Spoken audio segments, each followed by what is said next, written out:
Welcome back, everybody, to the ESL Hearthstone Legendary Series. So we want to give you guys an update on what's going on here. So we're just trying to get the match set up. It'll take a few minutes, making sure all the things are going on at the same time. And even though we are using spectator mode, which has been released with GVG, all you have to do is log in and click on the eyeball for your friends list. We're trying to make sure that we can switch POVs because usually in spectator mode you stay on one POV and then you have the cards flipped upside down. Everyone's been able to see it by now.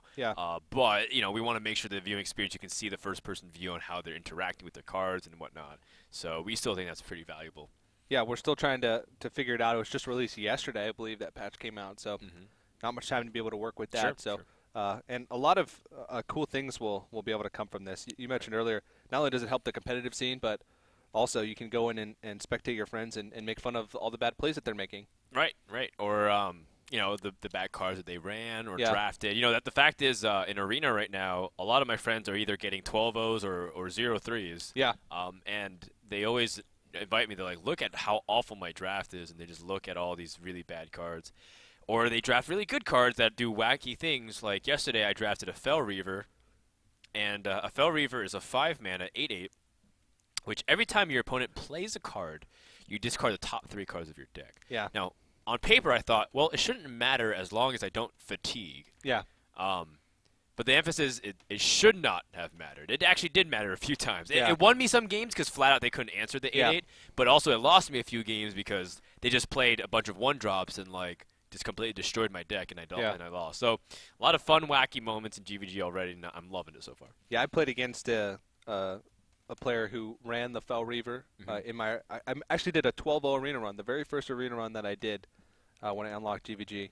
Yeah, I'm bragging a little bit, but nice. No, I just got a lot of really good cards. It was a priest deck, and all I did was I had a lot of 2-drops in my hand. So he played Fel Reaver, and I literally just ignored it for the entire game, and I fatigued him out by like turn 9 because he actually coined out on turn 4 the Fel Reaver. Nice. And then I was just able to not fatigue him out, not like kill him with fatigue, but I guess he thought the tempo was just too much for him. I'm so scared of Fel Reaver, and then your opponent has coin, and they have novice engineer, and they have it's like a miracle rogue, and they just kill you. Just cheap. Well, in Arena, just cheap ways for you to keep on the pressure, especially if you're Warlock. You know, if you have Fel Reaver and it's late game on turn 10, you tap, you play a card, tap. Play other cards. It's scary stuff. Taking a look at KXN and XiaoGz, they'll worry about that when the time comes, but in the meantime, they're going to focus on the present. KXN, again, a German player. He's a guy that's also into Magic, but he's here playing in the Cup just because he got top 4 when he wasn't sure about it. He comes in as the Cinderella story, while XiaoGz, friend of some of our other friends in China, Pongze, Tiddler, etc. He's going to be bringing Druid, Hunter, and Shaman. So I think, did we see that there was going to be a Hunter mirror? I didn't see. I think one of them was the Hunter mirror, and then the first matchup was Priest versus Druid. Priest versus Druid. So, now what are your thoughts on Priest versus Druid? Because in the past, I know a lot of players would say that Druid is actually a really tough matchup for Priest up to go against because it's hard to remove a lot of the creatures that they can put out. But do you think Death Rattle Priest makes any difference in this scenario? Yes and no. I think the early start for the Priest is all or nothing. Because why does Druid have a hard time against Zoo? It's because they can't efficiently remove everything. They have small ways to do spot removal, but they usually rely on creatures to do a lot of the heavy lifting. Swipe doesn't often pick up amazing value. Same thing applies, especially to Priest, who now not only do you not have good effective swipes, but if you set up a good one, he can heal it out of range. So I feel like I'm leaning towards the Death Rattle Priest, but if the Death Rattle Priest misses drops, it's like the worst fall off you've ever seen in terms of a Death Rattle Tempo Priest. Because if they draw into some of those early game cards later in the game, it can be really disastrous, like the Zombie Chows, like the Undertakers. Missing a drop here is such a big importance thing, because at least Hunter can hero power, which gets it closer. At least Warlock can life tap, which is draw a card. Priest just hero powers and does nothing. It just feels so bad. So he's going to push away everything that isn't going to be related to his curve. I don't think Defender of Argus or Arcanine has anything business doing here. And so he's going to be hoping he gets Undertaker, Loot Hoarder, Dark Cultist. On the other hand, Xiao's hand's actually pretty good here. He's got the Innervate and the Shade, which is a pretty good start for Druid. We've seen a lot of games won just based off that combination alone. Not completely won, but gives you a huge advantage early on. Do you think you throw away any of these spells? Maybe the swipe, or do you want to hold on to the swipe? I think holding on to swipes is not advisable compared to following up with like an early game drop. I think XiaoGz is the one playing Echoing Oozes, right? No, I think that was Connor. Oh, okay. Xiao, it was more of a. I'm pretty sure it was more of a more mid-rangey. All right. Well, this is a problem with the Death Rattle Priest. If he has nothing to do until turn 5, like say he picks up Circle of Healing, and then like Shadow Word Death, and like just like responsive cards. That zombie chow's got to go a long way. The game is actually over already at that point. If he just misses his next 2 drops. That's going to have to be the MVP Zombie Chow. Oh, ooh. The bane of Priest's existence right now. Can you resist going for this move right now? Turn 1 Yeti is almost as good as it gets. Yeah. But then you mess up your curve for the next... I guess you don't mess it up, but you don't play Shade the next turn. Versus if you wait 1 turn, you Innervate Yeti and then play Shade. No, I think it's fine playing on turn 1, honestly. Yeah. Like, the tempo you gain is just so strong. And seeing Zombie Chow already alerts you to, like, oh, it's going to be a priest that's more oriented around board control. Yeah. And that's not really the draw I'm sure he was hoping for in this situation. Nope. Turn 1 Yeti is just so hard for priest to deal with. I mean, it's one of the best arts in the game. Yeah, what can you even draw? Even as a Death Rattle priest, that's going to get you through this. Shrinkmeister. Wild Pyro. Power Word Shield. Holy Smite. Yeah, you don't even have the coin. Yeah, not even. Yeah, I like it because your turn 2 is Wrath. So Shade coming down on turn 3 is fine. It's gonna always be weak to the inevitable Alkanai Soul Priest with the Circle of Healing combination, but at this stage, look how much you've earned. The Yeti is gonna do at least 12 damage. Yeah. Oh man, this is just really tough. Heal pass on turn 3. Again, a useless minion. Wow. Or sorry, a useless thing he doesn't have. Yeah. Against a minion that's really strong. And now, even if he does manage to get cards that he can drop down on this turn 4, oh man, he doesn't have too many things that are just going to gain him back to board control, and you can see that Xiao just has so many things to be able to do with it. Another heal pass? Wow. That's it. Oh man. Okay, well the saving grace is that there's actually not much to do for Druid on this turn. Yeah, just going to hero power up. So I guess he can count his lucky stars that there wasn't a second Yeti coming out on turn 4, or else that would have been pretty disastrous for him. Right. Even if he doesn't consider this already pretty disastrous. It is pretty disastrous. This Yeti's already done 12 damage, and it looks like it will be able to put on even more pressure. It depends on how KXN wants to approach this turn as well, between Lotheb and Sludge Belcher. Well, do you play the Lotheb here and just not have that answer for forcing Inter Savage Warcom later on? Or do you... Yeah, I think so. It challenges the Yeti directly. Yeah. Now, of course, this doesn't mean anything. In fact, XiaoGz can just play Druid the Claw and start pushing again for damage. He's got Savage Roar in hand. It has to be 12 damage going to face here. It would put him at 9 health for the next turn. Which would just be... Well, I guess he wouldn't have the mana for it, but just if one of these creatures survives...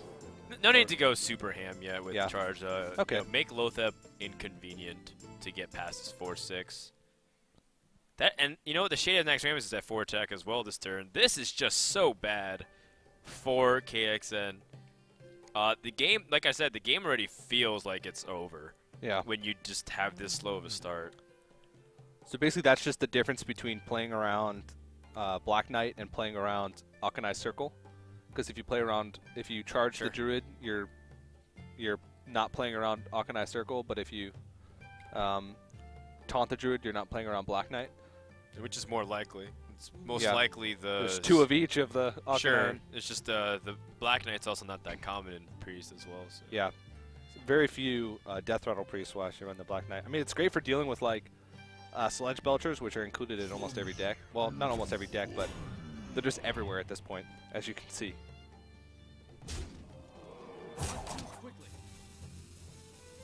Is that it? Because he has Savage Roar and Wrath. If he Wraths for 1, or Wraths for 3, Savage Roar. Yep, yeah, that should be it. All right. Should be able to push it through. Oh, game 1. That was a pretty quick start, pretty telegraphed by the turn 1 Yeti how that game was going to go, and just such unfortunate for the Priest player in that matchup. Being able to deal with a turn 1 Yeti is nearly impossible. Yeah. I mean, he's laughing it off. It's like, well, in those scenarios, you can't really be mad. It's just this is the risk that Priest runs with, again, because it's so oriented around how it draws and make sure it curves out, it just fails sometimes. And that's always been its drawback, and it's never been more clear than now. Yeah. And he actually thought against it for a little bit just because you said his curve wasn't the greatest, but, I mean, he knew that he had the answer to that Zombie Chow in his hand if he didn't trade, so decided to go for it, and definitely the best choice because there was just no chance for KXN, yeah, to be able to come back in that game once. That Yeti survived till the end. That it was never dealt with. I don't think it even had any damage done to it except at the end. No, not even at the end. It didn't even have to trade with anything. So that's just how powerful that is. All right, so now we go into Hunter versus Hunter, which is... Oh, my favorite matchup. It's your favorite matchup? Cool, cool, because it's not mine. And I think Hunter versus Hunter is going to come down a lot to secrets. Really specific stuff like... Oh, sorry, it's Hunter versus Warlock. Oh, okay. This is a little bit more interesting here. It's the Zoolock from KXN that we saw earlier, so... Okay, so that was our apologies. Well, in that case, this is another bad spot for KXN, because XiaoGz's Hunter will completely annihilate Zoo, unless Zoo gets a great start and Hunter falls flat a little bit on the curve. Yeah, Xiao was the one running more of that standard Hunter, and it wasn't the Charge Hunter, right? No, that was Connor. Connor was the one running. The Arcane Golems and Wolf Riders and stuff like that. The Chargers. Okay.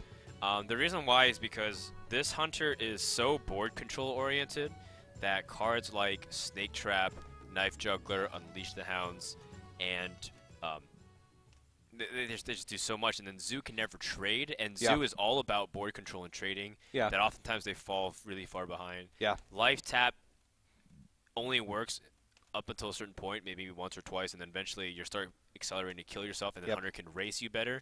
So as long as Hunter stabilizes early game, there's pretty much really no chance for Zoo to ever be able to get in there, unless it's like Doomguard followed up by another Doomguard power play, and then Hunter can't catch up. Yeah, I mean, when both hero powers do damage to one player, the one player that's on the brunt end of that is going to get pretty disadvantaged pretty quickly. Sure. But I've still seen situations where Zoo can just overwhelm a Hunter early on. Of course. Zoo can beat anything. Yeah, both these decks can really beat anything. It's kind of interesting. They're sort of the end-all, be-all ladder decks just because you can really just do well against everything. And that's sort of why it's being brought here with this sort of tournament format. Oh, did he just get rid of everything? Yeah, he had high main, Loatheb, and Kill Command. That's not what he wants. Yeah. He wants Undertaker, Haunted Creeper, Mad Scientist, maybe even a Web Spinner / Leopard Gnome thrown in. No, not Web Spinner. Web Spinner's not that great against Zoo. You probably want Leopard Gnome over the Web Spinner. On the other side, though, KXN, I think this is a pretty good hand. I actually really like Knife Juggler as a start, especially if you have the coin as a Zoo Warlock playing against Hunter. This is also another ooh, that's pretty rough. Soulfire and Doomguard. Yeah. This is also an interesting thing too. Mulligan screens, they don't complete, like they wait for both of them to finish the mulligans before showing how many cards you switched up. Okay. Did you know that? No, I wasn't really paying attention to that. But so that means it's harder for spectators to keep track. You can't camp and watch what your opponent's going to throw away. Oh, okay. Or keep. Yeah. That's pretty cool, just to defend against players having multiple accounts and spectating. Well, also just, that way Warlock gets I guess a slight buff. Yeah. But because that way... That's all they needed, Frodan. You get what I mean. Yeah. Oh, and yet another reason why maybe the Soulfire nerf has hit Warlock pretty hard, because now you can't make a big power play to juggle go for like a Soulfire to win you back some board control and tempo. Yeah. I mean, you can still try here, but oh, double knife juggler. Oh, that's nice. Pretty good. King Mukla is interesting because I don't know how good it is against Zoo. I'm not sure if it's that great because a lot of the times Zoo, well, early on, I guess it is just because it's just filling their hand with cards that they're not going to use. But I mean, when it comes to a situation, it gives more cards for you to be able to discard with Doomguard and I get it. And Soulfire. He actually did this trade before even seeing what trap he got, which I still think it's going to be Snake Trap. But even if he is, or Freezing Trap, regardless of what it is, the bananas are going to be useless. Yeah. Because if he puts the bananas onto the Knife Juggler, he has to trade into the Mukla. Yeah. And then that activates the Snake Trap. Yeah. Unless he, well, Voidwalker's the ultimate Snake Trap eater. Hold on, I want to continue to flesh out this play a little bit. And because you have Snake Traps being a threat, then Houndmaster would get value. The only exception is Soulfire is actually really, really nice here. And if he discards a banana, okay. I look like Doomguard for a second. Well, he's still in a pretty good spot, and this play is a little bit awkward. It's a really awkward turn, actually. That's bad. For Xiao. I mean, Animal Companion? It's probably the only choice here. Yeah. But what would he even be hoping for in this situation? And you can see on the screen right there that is a... No, Huffer's probably the better thing, because, like, Misha is not even a good guarantee, because he could use any simple buffer to kill it off. Yeah. So, I think Huffer was decent there to pick up a card. The Knife Juggler being alive, though, is still a big problem. Well, he gets 2 chances for a juggle here. Bring out your dead. Oh, that's a tough situation, because you want to use that Abusive Sergeant. Yeah, well, you put it on your juggler either way. Oh! It's bad news for Xiao. And that's going to be 8 damage to the face, and he has a Doomguard in his hand. So he's looking at, yeah, that would... As if that insulted injury. Yeah, he's going to have to use the kill command here to be able to stay alive, and it's still going to be a really rough situation for him. He's got Doomguards. The dream, you can discard both bananas right now. Yeah, I mean, just get rid of them. Just slam it down. Seems good to me, honestly. Yeah. And this is like this to start with you mentioned, right? Hunter was never able to get like a really good stabilization point. Yeah. And Zoo just overwhelms. Yeah. Those Knife Jugglers early on are pretty huge just because if you can get good juggles in a lot of situations, you're just going to be able to overwhelm the Hunter's board. Yeah, I guess he really wants to protect his bananas. Yeah, I think he just wants to silence this trap as soon as he can. Yeah, I just couldn't pass up the opportunity to say he really wants to protect his bananas. I'm sorry.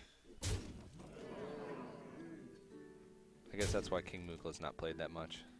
But he gets it from the web spinner, so... I used to play King Mukla, and I thought it was decent. Yeah, I played King Mukla and Hunter for a long time. It was actually a really great target for Houndmaster, because it was just so hard to trade into. Turn 3 Mukla, turn 4 Houndmaster was a pretty deadly combination. All right, well, that's going to wrap it up for game number 2. That was really quick. Doomguard. All right, so you obviously play 1 Doomguard, and then you give him a banana if it sticks around, right? Yeah. Or you could just put out the banana first. That's the most powerful Iron Begal I've ever seen. An Iron Begal that's 3-2? Are you kidding me? Yeah. Well, I don't know what to do if I ever saw a 3-2 Iron Begal. I'll probably quit the game. Yeah. Well played, and that's going to do it for game 2. The series is tied. Zoo being pretty good to KXN so far. Yeah, definitely. He's, well, of course, 100% win rate. He 3-0'd the first series, so of course all of his decks are going to. Right. And that Zoo definitely carried him through that game. But I guess the Soulfire nerf hasn't really affected much for Zoo players. Just 1 mana, it didn't seem like it really messed up any of his turns. And yeah, he takes game number 2, so it's tied up. The next matchup was Hunter versus Shaman, I believe. So that's an exciting matchup, and we haven't really fleshed out a lot of Xiao's Shaman deck yet. It lost pretty quickly, I believe, in the first series, so we didn't get to see much. We know that's running Alec here. That was a card that we did get to see. Correct? Yep. Yeah, that was a card that we did get to see. So also Doomhammer. Those are two good cards for racing against Hunter. Yes. But again, I think the big MVP cards are things like Zombie Chow. Yep. And Earthshock. I think those are the two cards that you really want.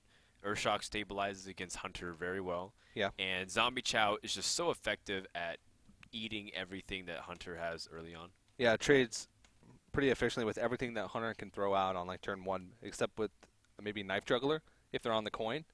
So it's just such a great power play for being on turn 1. And yeah, we saw Xiao was running like Harvest Columns and stuff as well, so he curves out pretty nicely a lot of the times as well. Yeah. So he's got a decent deck to be able to go up against Hunter. But again, Hunter has the ability to beat anything in a lot of situations. Yeah, I definitely can agree with that. So going into game number 3 here, we're going to look to see if either player can take a lead, because whoever has a 2-1 edge going into games 4 and 5, it's always a pretty significant portion, because now you get a chance to try to outthink your opponent. And if it goes to well, actually it will be going to game 4. After it goes to game 4, I really wonder what they're going to pick here. Yeah.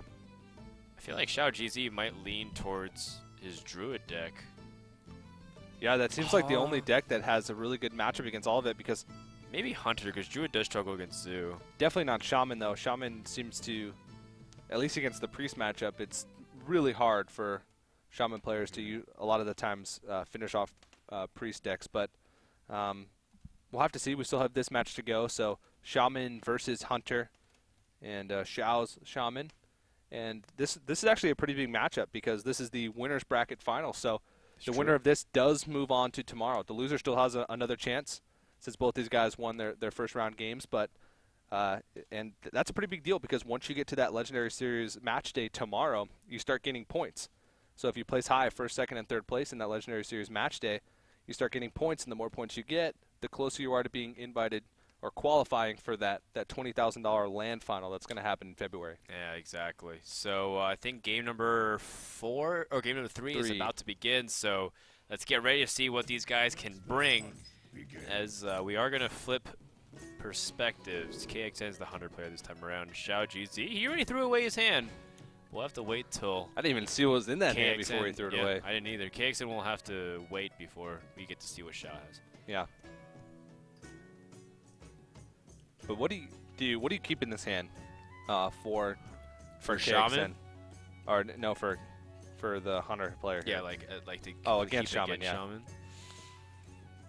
Well, I don't think Kill Command or Sludge Belcher has anything to do with it. The debate's whether or not you want to keep Knife Juggler. I would keep Knife Juggler and throw away the rest. Yeah, he threw away everything, right? Did he throw away everything? I think so. He did? And he got a pretty good hand for it. I think that the only debate was whether or not over Animal Companion, because you do have the coin. Yeah. But yeah, I can understand why you want a better start than that. Animal Companion is like a good safety mechanism. Yeah. Well, this is still a pretty good curve, because he's got a, if he so chooses, he's got a turn 2 Haunted Creeper followed by a coin, turn 3 Houndmaster. Right. So that's always really annoying to deal with. Ooh, this is not that good for XiaoGz. 2 turns of passivity. Actually 3. Yeah, and then he's got Lightning Storm to clear the board, but then he's going to be overloaded, so he's not going to really be able to play. Well, I guess he doesn't really have anything that he'd play on turn 4 anyway, but he needs to be able to draw into something that he's going to be able to use early on here. He's just going to fall so far behind. Oh, wow, both Fire Elementals in the first 6 cards. I mean, he's got 3 of the 4 most expensive cards in his deck. Yeah. Alec here is the only one that he's missing. Healing Totem? Okay. That's actually pretty good right now. Or that or Taunt Totem was good. Yep. He draws a Kill Command. So both these players don't have the best, but... Houndmaster. Yikes. And this is where the Lightning Storm could be valuable. Yeah. I mean, he's going to trade into the Spell Power Totem, I'm almost sure. But that's a risk that he's going to have to take. Well, I don't even know if Lightning Storm's going to be that great here, because it's definitely not going to clear the Haunted Creeper, and there's a chance that it won't even clear out the Houndmaster. So if you use a Lightning Storm, that could Wow. Yikes. Well, this is a pretty good Hex target. KXN actually says he made a mistake, because I think he realized he didn't attack the Healing Totem.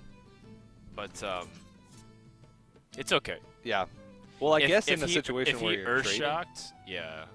The only way that would make sense is if he made the Healing Totem attack with, like, Flame Tongue Totem. Yeah, yeah.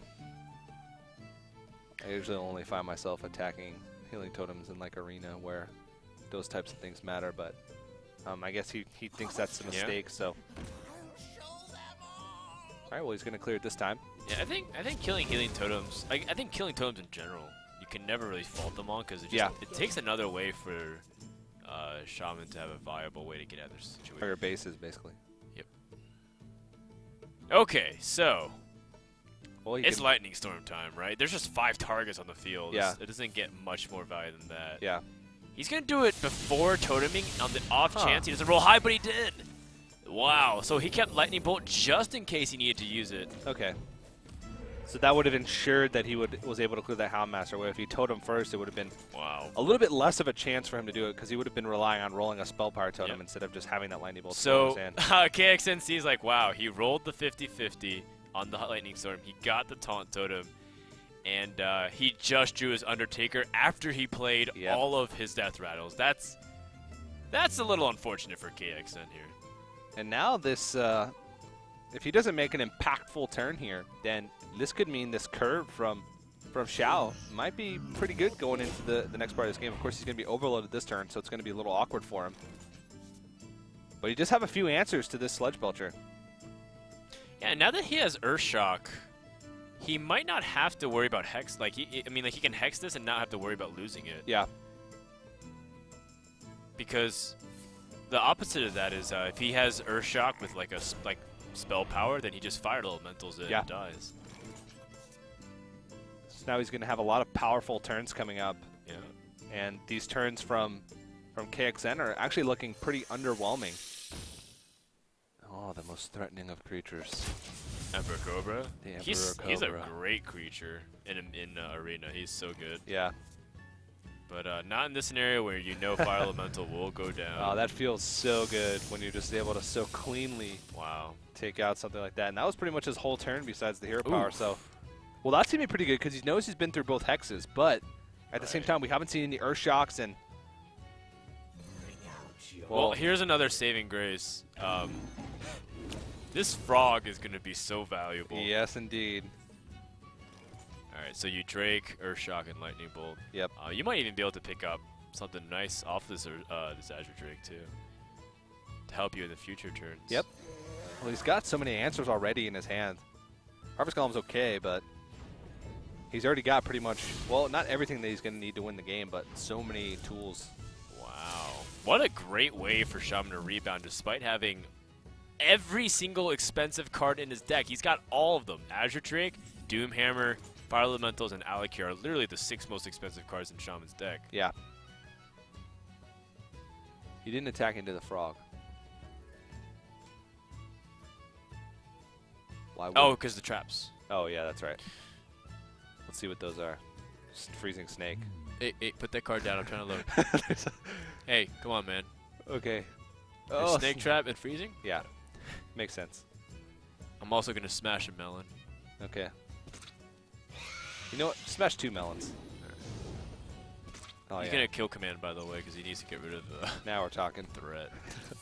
Three melons? He values the spell power because Lightning Storm would also destroy his board right now. Or a second Lightning Bolt. Yeah. Yeah, that's another one of the great things about spectator mode is that you can actually destroy all the... I didn't get the boot, but I tried my best, guys. Frodan's a quitter. Didn't try hard enough. I am a tryhard. So this is an interesting situation here from XiaoGz. You have a lot of ways to play this turn. Yeah. There's just... I mean, your hand is so loaded right now. The one thing is those traps are pretty rough for you to deal with, especially since you've already been through all your AoE. So he's going to bounce back the Fire Elemental. Yep. Really his only line of play there. But, I mean, he's still in a strong position. He's very, very healthy. 25 health in this game. Well, KXN is starting to run low on cards as well. That Undertaker's about to become a Yeti. And he's got another Freezing Trap. That won't matter as much. because he can't fully. Oh, he can. If he uses Unleash the Hounds. Yeah, but then this is interesting. Then he wouldn't be able to. Well, if he doesn't want to play the high main this turn, then he can force a freezing trap onto the fire elemental. Yeah. He already used both hexes and an Earthshock though. Yeah. So maybe that'll be a good plan actually. But then you lose your Undertaker for. I think I like the freezing trap play. Yeah. Well, judging by his line of play now, it looks like that's going to be. I don't mind it as much. You might even bait out another Earthshock from your opponent with what's on board here. That's true. Just test for it to make sure that last Savannah Hyman is really going to stick, because once he's gone through both hexes and both Earthshocks, that's one of the toughest cards in the game to be able to deal with. Oh, he's going to play Hyman. Yeah. Okay. I actually wasn't expecting that. I thought that maybe the freezing trap would have been better to bounce back that fire elemental. But like you said, he would have been giving up his Undertaker for free because he knows that that fire elemental would have just probably been played again. But now, he's got Flame Tongue Totem and Alec here. How much damage? That's 18 damage. Okay, so he's gonna spread that out, I guess. Used it to kill off. He can kill off Undertaker, first bodies. Yeah. I could just go 100% face. You think he's gonna go face? At some point in the game, you just got to say, well, I'm done playing the control style. I'm just going to go face. He's at 23 health. But, like, Hunter can just do so much damage. Even with an Alec here already on the board? I guess so. It is one of your primaries to burst.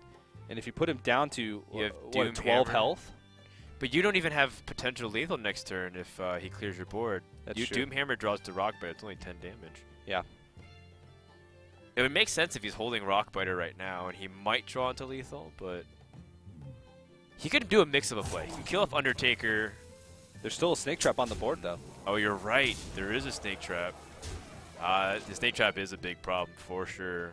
I mean, if you're going to get the snake trap out, now would probably be the best time to do it, because it would only get 2 snakes. What value? This is a death battle, by the way. This Undertaker grows. Yeah, he could trade in effectively with this Alec here if he chooses to do that. He's also got a freezing trap, so that's going to be pretty much make it impossible for Xiao to get lethal next turn if he's able to clear just one of these creatures off. Once he gets a second Flame Tongue. Man. So you kill off everything here. Or you start mixing in your damage and play Freezing Trap, which sounds reasonable the more I think about it. Yeah, just leave one you can just leave one creature on the board, throw it out in the Freezing Trap, and you're guaranteed something. You don't want to miss the damage of High Main to the face. Well, now he doesn't have that opportunity anymore, so going straight to face. So I guess these guys are just all in on having this be a race. Yep, I completely agree with this play from Hunter. What's so funny is you think about Undertaker, a 1-mana minion taking out Alec here. Ooh. Yeah. the ultimate bane of Alec here is those pesky Undertakers. He really needed a defender of Argus or some way to make this Flame Tongue activate, but I mean, he knows this is Freezing Trap. Yeah. How much damage is he staring at? It's 12 with hero power. That's really tough. Yeah. And having 2 8-mana water or fire elementals in your hand is pretty rough. I mean, at least he knows that last trap is definitely snake trap. He knows that for sure by now. But what is his line of play here? He's just go face. Go face. That's the only thing he can do. Anything you hit with your weapon is the same exact effect as if it did damage right back to you. In fact, if you attack a minion, you kill yourself because they're snake trap. So your best chance is to roll a taunt totem here and pray that he doesn't draw 1 point of damage. 1 damage. He's already used one of his kill commands. We haven't seen an Eaglehorn bow yet this game. There's so many ways to do damage. That's not it. Oh my goodness. So once again, XiaoGz is very close here. I think it was very rare. I think it was more of a chance for him to draw into 1 damage that turn than it was for him to not draw into 1 damage that turn. Yeah, exactly. This is why Snake Trap is flawed. Yeah. Essentially, because you can't race with Snake Trap. Like, it doesn't do anything. Both of these guys are shaking their heads. They're both unhappy with what's happening. That makes me happy. Yeah, KXN is not very happy with that draw.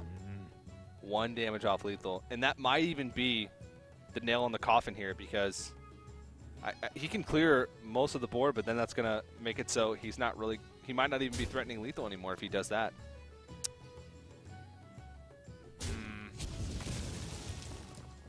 Because if he leaves 1 damage on the board, that's lethal next turn for. He's gonna use his high main damage in just for 1 less power on the board. Yeah. I mean, this is still it, right? Because this is a play around Fire Elemental. Yep. So, like, KXN actually can't do anything. Yeah, and he knows the Fire Elemental's in hand because both of them are freezing traps, so. Yeah. Wow. 1 damage. 1 damage is all that separates these guys, yep. And it looks like XiaoGz is going to take a 2-1 lead in this series, heading into Game 4. And, you know, I really like KXN that he's, like, able to laugh off most of his losses. Yeah. Instead of, like, go full Salt mode. Well, that's just unfortunate. You know that there's just so many ways, so many outs for you in that situation. Both Eagle Horn bows, kill command. There was just a lot of things that he could have drawn into. Even a second Houndmaster if we hadn't seen the Houndmaster. Sure. So there was just so many ways, and a little unfortunate. I'm not sure exactly how many cards. We could actually look, but didn't think about that then. But, I mean, he's still got more chances here. We're going into that blind pick phase. So at this point, these guys can pick any of the decks that they've already played, but they don't know what their opponent's going to pick. So both of these guys have to pick between one of their 3 decks and go blind into the matchup. So you want to pick a deck that you know is going to do well against all of them, but at the same time, you want to try and predict what your opponent is going to do to maybe give yourself a little bit of an edge. So what do you think that they'll be choosing here if you're in either player's shoes here? Okay, so KXN has Warlock, Priest, and Hunter, all Death Rattle. And Xiao has Shaman, Hunter, and Druid. So I'd probably say, oh man, that's really tough. That's really tough. Because Shaman, I like Shaman. I think Xiao's been playing Shaman really well against Hunter and Zoo. But at the same time, Shaman just doesn't go well into Priest. But he actually, okay, so he predicts. It's fearless. Wow. So this is going to be the same exact matchup. Xiao's Shaman versus KXN Hunter. So both of these guys very confident in that last deck that they just chose. I wonder how confident Xiao is against Priest, because I felt like Priest is decent against the lineup too. Priest versus Druid's not really that bad. Yeah. And then Priest against Hunter and Shaman is actually pretty good. Yeah.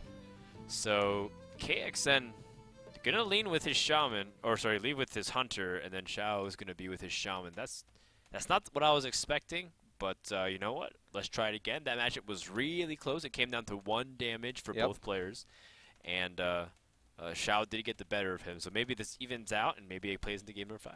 I think KXN might be a little bit traumatized. Maybe that's why he didn't go for the Priest. Traumatized? Because he played against that Druid in game 1, and if he made the incorrect read and he got against the Druid again and a turn 1 Yeti came out, then his Priest deck got absolutely demolished in that first game. So maybe he's just a little bit more confident. If like one different thing had went his way in that last game, he would have come out on top. So I'm not surprised. A lot of these players will put that their best or their favorite deck as sort of that ace one, even though it doesn't matter as much as, say, like a last hero standing type of format. Still, you'll see a lot of players lean towards putting their favorite deck or their best deck as their third one to sort of get them out of a sticky situation. I'm not surprised to see that both players pick their third deck for a rematch, basically. All right, well, other than Leopard Gnome, the card quality seemed to be on the weaker side because he didn't have Undertaker. And meanwhile, this is a really great start for Xiao. Zombie Chow turn 1 is always something that you'd love to see. Dream. The only thing could have been better is double Zombie Chow. Yeah. Would there ever be a situation where you would coin out the Hunter Creeper in that situation? Because I think it trades so well against. You don't need to give up your coin that. Like, I mean, Zombie Chow trades great against Leopard Gnome as well. Yeah. Does the same exact thing. You save the coin. you can spread out your damage on the other turn. But I guess it costs 1 less. So, which you know what I like about it too is that it gives you flexibility to go for an earlier Feral Spirits if you needed to, or to fill up the curve with Feral Spirits afterwards. Like Feral Spirits gives you only 2 mana the following turn. Or say you needed to hex something, you could coin hex or coin lightning storm. Or maybe you can use the zombie chowder to eat a freezing trap. Yeah, which is pretty good because having a Haunter Creeper eat a freezing trap is actually a lot different of a story and a lot worse. That 1 mana makes a big difference in playing against a deck that's can be so efficient with their mana early on. Sure. With those low cost drops. So Feral Spirits and then Earthshock the Undertaker. Yep. You gotta take it out, make sure it doesn't kill off any of these wolves, because we did see another web spinner in the hand. Now, one thing that's interesting that I learned, by the way, is that Goblins versus Gnomes, you can get some of those cards off web spinner. Yeah. You can get Garzilla. Yeah. Or the Tall Strider. Tall Strider. Is it just called Tall Strider, or is it something Tall Strider? It's something Tall Strider. Okay. Well, the Tall Strider. It's a 5/4 It's the vanilla milk cast beast. Tall Strider. Yeah. Yeah. What other new beasts are there? Malorn? There's also Malorn's a beast. Also Druid of the Claw / Fang, but you can't get them off of Web Spinner. Only playable beasts. Flame Tongue Totem is actually probably the best draw he could have asked for. That was ridiculous. He's just trading super efficiently with everything at this point. Yep. But he's also got the perfect answer too with Equal Bow. Yeah. He's going to take a little bit of damage, but it's okay. I think you also want to weave in hero powers here. Yeah, you definitely want to put the Shaman on a clock, because in the last game he sort of came down to a situation where he was throwing his Savannah Highmane to absorb the 2 damage from the Harvest Golem. I mean, it was getting close to lethal, but when you're in a situation like that, it's like, well, maybe if I had used my mana a little more efficiently early on and curved out more, like used the extra 1 mana to put on the hero power instead of laying this web spinner. We'll have to see if this is going to come back to haunt him, but I guess he values that board. It's just going to probably eat a lightning storm here. Yeah, Lightning Storm seems reasonable, but then you can't develop Doomhammer. But then Doomhammer means you're taking an extra 6 damage over the course of 2 turns, so... Yeah. Yeah, Lightning Storm seems reasonable. It's not like the ideal scenario, but... well... It works. When your opponent doesn't have any cards in his hand, you know that you're not really going to ever get more value out of the Lightning Storm. Oh! King Crush! There it is! Well, that's... Talk about value. You got a 9-mana legendary card. Yeah. I see really King funny. Crush like more times than not in games sometimes. Right. It feels like it's the card text for Web Spinner should be 50% chance to draw King Crush or something else. Yeah, 20% chance to draw Hungry Crab. I don't know. Last week there was I think we saw like 3 Hungry Crabs in a row. It was actually pretty ridiculous. It was either King Crush or Hungry Crab throughout a whole series. Who knows? Maybe Hungry Crab will see some more play come GVG. Maybe. If Shaman Murlocs become a thing, then I'm putting Hungry Crab in my deck, that's for sure. It will become a thing, because I'm going to play it. And we all know that everything I play becomes a thing. This is true. They call me the Raynad of 2015. That's just how forward-thinking I am. Only your mom calls you the Raynad of 2015. Oh, this is bad, though, for XiaoGz. Like, the Unleash the Hound's going to put out a lot of damage. Because it opens up the Highmane to hit the face. Yep. And it's never a good thing when you get that 6 damage in, because then you're spending so much of your next turn trying to deal with that Highmane, and can he even do it very effectively here? It's just so awkward. So Doomhammer puts out 4 damage to 14. Next turn, if you draw Rock Biter, you win. Spell Power Totem. No, I think you have. Well, next turn, if you put out if you got a Rock Biter, next turn you could Fire Elemental face, Lightning Bolt, and then it'd be lethal. Do you have the mana to do that though? Because you'd be overloaded for 2. Oh no! I'm thinking the other way around. Right. Fire Elemental first, and then. Okay. Doomhammer, Rock Biter, Lightning Bolt. It's a little bit less damage that way. Oh no! Misha stops the Doomhammer as well. Okay. Earthshock. No. Yeah, Earthshock helps him get past it, but not kill him. Ooh. Alec here needs to keep him alive, but I don't think it will, right? Because King Crush is enough to push through. Oh, geez. The King Crush dream right now. Wow. It's every young hunter's dream to be able to finish a game with King Crush. My God. He's going to kill him with King Crush.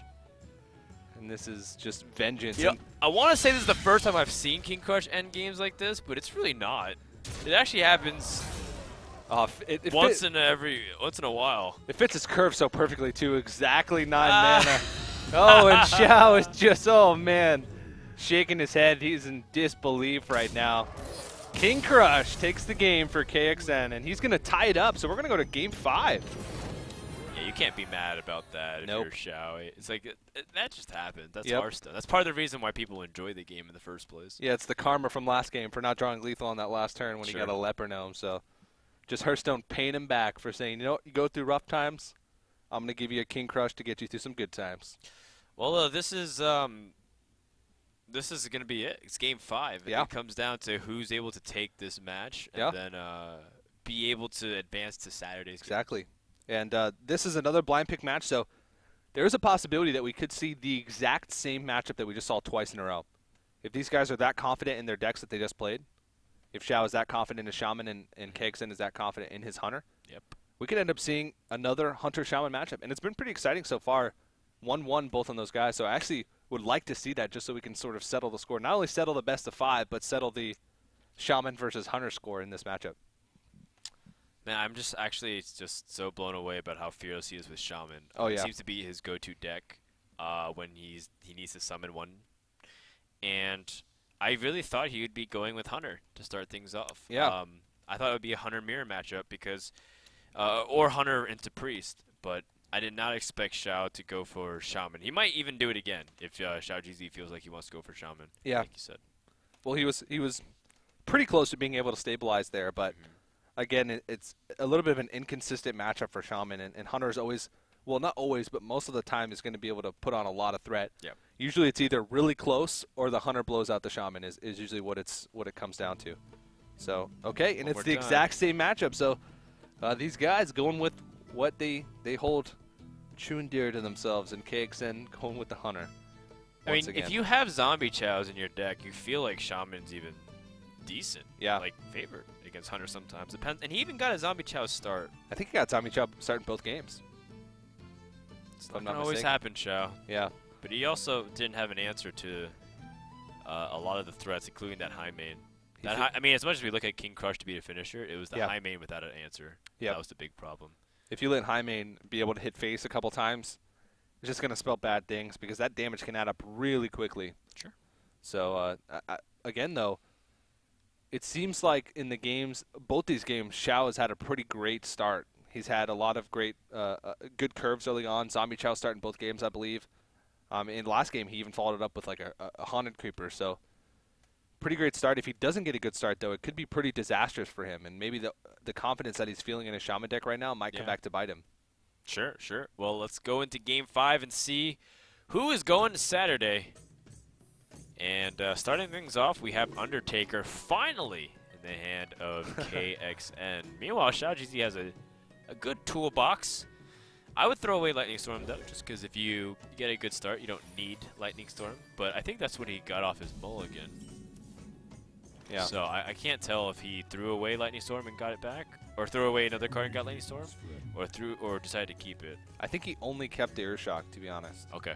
So I think he threw away everything and just got all the other stuff back. So. Well, KXN has the start, but he's gonna need some help off his top of his deck here. Yeah. All right. Well, fantastic way to deal with that Undertaker.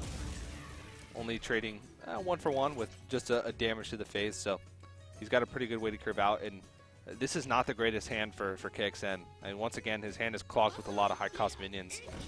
I mean, pick your poison. He got the Undertaker turn 1 this time, but then the rest of his hand was filled out with drops that he probably doesn't want to see. Yeah. Oh, wow. Coining Feral Spirit. I guess he will have the Earthshock next turn. So even he's not too worried about being overloaded because he will have a way to deal with whatever he throws out here. Sure. It's interesting they did that versus the previous game he decided to go for turn 2 Haunted Creeper. Yeah. And I think he realized that was a little bit too slow. Yeah. Because you took a lot. The Feral Spirit stops so much damage from happening. You see a lot of players that are very adamant in the way they play and the choices that they make. And they'll be consistent with what they do. Like they'll turn 2 Haunted Creeper every single time. But it's good to see that he's reacting to... Yeah. Adapting. Yeah, adapting. He's evolving. They're learning. Oh, that's... Well, I mean, actually, we joke about that, but the Chinese players actually are getting better. Yeah. Quickly. And that happens in a lot of games, too. Not just Hearthstone. I mean, when there's so many players there, they have so much competition. And the more popular it gets, the more competitive the highest level of players are going to get, because there's going to be more players competing with them, and they have to work harder to stay at the top. This is a pretty good start, again, for the Shaman. The Hunter has slowed down considerably, but it really depends on these power turns. Can you use Sludge Belcher and High Main to claim back the board and even start doing damage back to your opponent? There's some good tools at the Hunter's disposal. Earthshock and Lightning Storm. Oh, 2 Lightning Storms. Yeah, so he's going to need to have the Slotheb and the Earthshock Lightning Storm to do some really good work next turn. Yeah. And it's pretty much an automatic high main here, so a pretty big board, but I think it's going to be pretty easy to deal with here on the side of... Right. You kill off the totem, right? Yeah. Because leaving it up is just too much of a liability for Flame Tongue.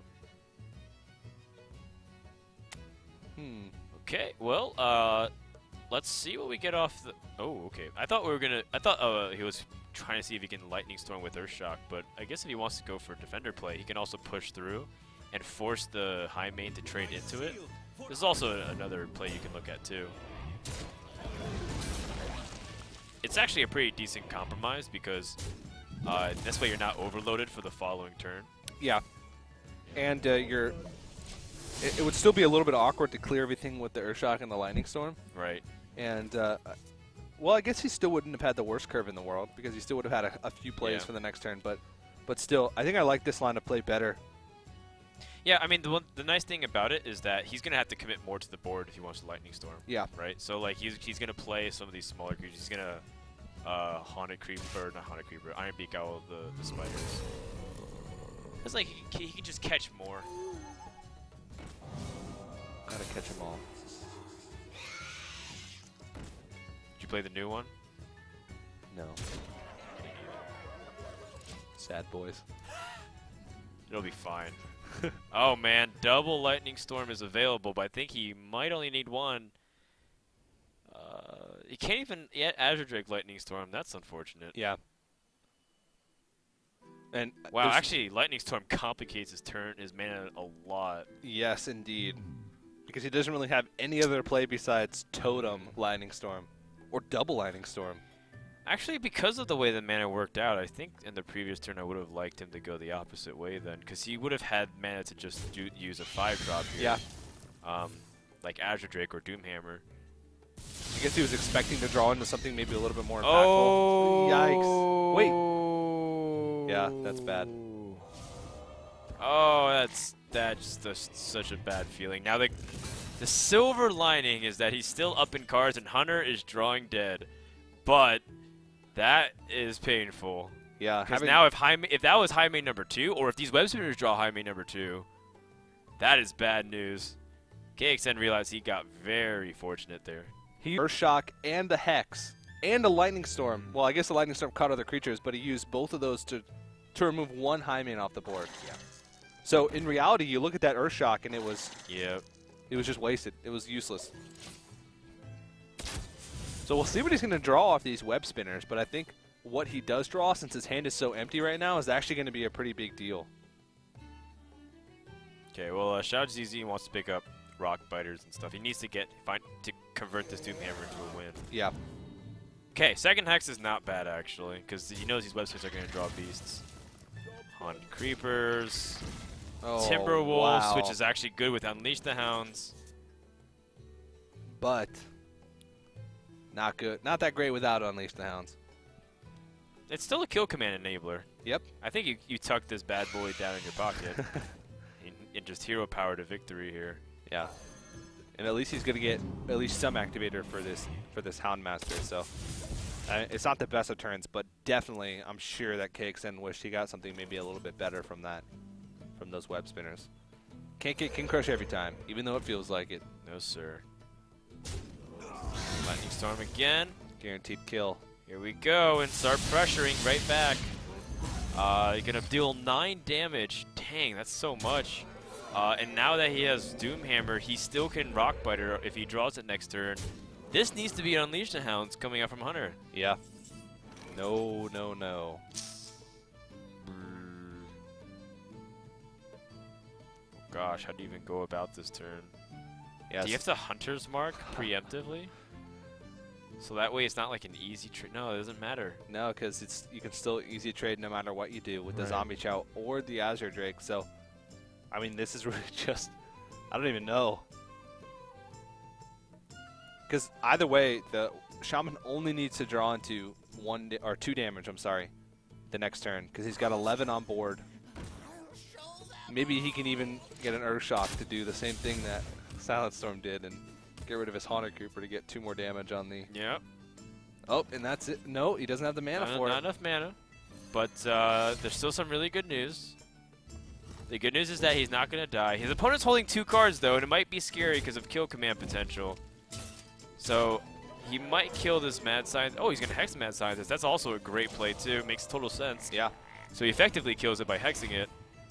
That gives his opponent a beast, though. Oof. But I guess it... Well, if he had double kill... No. Yeah, if he had double kill command, Timberwolf the Hex. That would have been and a then finish hero for the power. ages. But he's already used one of the kill commands, I do believe. So that is correct. So that's going to do it. XiaoGz will be the first player going to tomorrow. And KXN will have to fight through Silent Storm once again in order to get through to Saturday. Yeah, and then the first matchup that we saw between KXN and Silent Storm, it was actually a 3-0. But I'm definitely on the Silent Storm hype train after the performances that we saw from him in the last series. But a definite congratulations to Xiao because that's a big deal making it on. And in 2 pretty decisive series from him, he played, I believe it was 3-1 in the first and 3-2 in the second. Sure. Really impressive plays. Didn't really see any glaring mistakes from him. So I'm looking forward to seeing him actually play tomorrow. And he's bringing a couple of different decks to the lineup. I believe Shaman and Druid, which a lot of players were bringing. Hunter and Warlock, regardless of what everybody else was playing, Hunter and Warlock seem to be popular. So going against the grain, even though it's just a little bit, you got to respect that. Yeah, for sure, for sure. And I think the next match is going to be really fun as well. Cause, yeah. Now that these guys get an opportunity to see each other's decks the first time, maybe how will that play into the second one? Maybe we'll see some cool next level mind games. That series was brought to you by Newegg.com as well as our sponsors, Western Digital and Crucial. Make sure to check out all that stuff at esl.gg/Newegg Esports. We'll be back in a few minutes with the second place match of the group to determine who also will be going to Saturday's main event. Stay tuned.